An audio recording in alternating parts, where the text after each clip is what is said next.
Hello hi எல்லாருக்கும் வணக்கம். ஒரு சின்ன விஷயத்த மட்டும் உங்ககிட்ட ஷேர் பண்ணிட்டு போயிடுறேன். நான் யார்கிட்ட பேசினாலும் அவங்க ஃபஸ்ட்டு எனக்கு பண்ணுற அட்வைஸ் என்ன தெரியுமா? சோஷியல் மீடியாவில் கான்ட்ரவர்சியான டாப்பிக்லாம் எடுத்து பேசாதீங்க ரெபேக்கா, உங்கள் நல்லதுக்காக தான் சொல்கிறோம் அப்படின்னு சொல்லுவாங்க.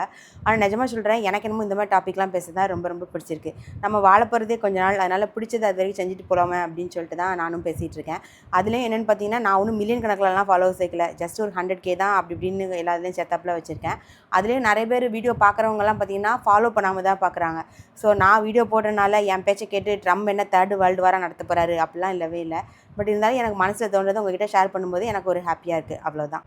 நிஜமாவே நம்மளோட வருங்கால முதலமைச்சர் செம்மல்ல. ஏன் தெரியுமா இப்படி சொல்கிறேன்?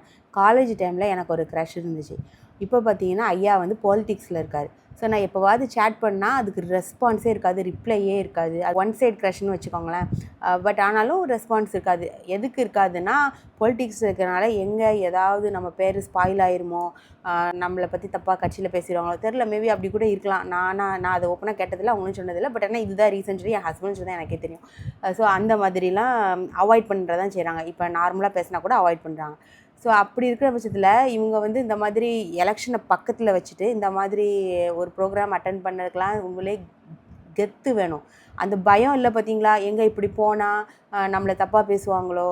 நீங்களே சொல்லுங்கள், யாராவது யோக்கியமா? அரசியல்வாதிகள் ஒருத்தர் யோக்கியமா? ஒருத்தருமே யோக்கியம் கிடையாது. இப்போ எல்லோரும் என்னென்ன பேச்செல்லாம் பேசுனாங்க. நானும் சரி கொஞ்சம் புயல் ஓஞ்சி முடியட்டும், அதுக்கப்புறம் நம்ம பேசிக்கலாம். இப்போ புயல் போயிட்டுருக்க நேரத்தில் இப்போ நம்ம பேசினா யாரும் அதை கூந்து கேட்க மாட்டாங்கன்னு நானும் அது பெருசாக பேசிக்கல.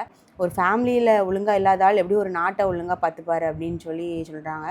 ட்ரம்ப்ல இருந்து எல்லா அரசியல்வாதிகளுமே, அரசியல்வாதினாலே யார் தான் சிங்கிள் ஒய்ஃப் வச்சுருக்கா சொல்லுங்களேன்? எல்லாருமே டபுள் ட்ரிபிள் அப்படி தான் இருக்குது. ஸோ இது ஒன்றும் ஒரு பெரிய இஷ்யூலாம் கிடையவே கிடையாது. அது பட் ஆனால் பர்சனலாக அவங்க ஹஸ்பண்ட் ஒய்ஃபுக்குள்ளே அது பர்சனலாக அது ஒரு இஷ்யூ இருக்கலாம்.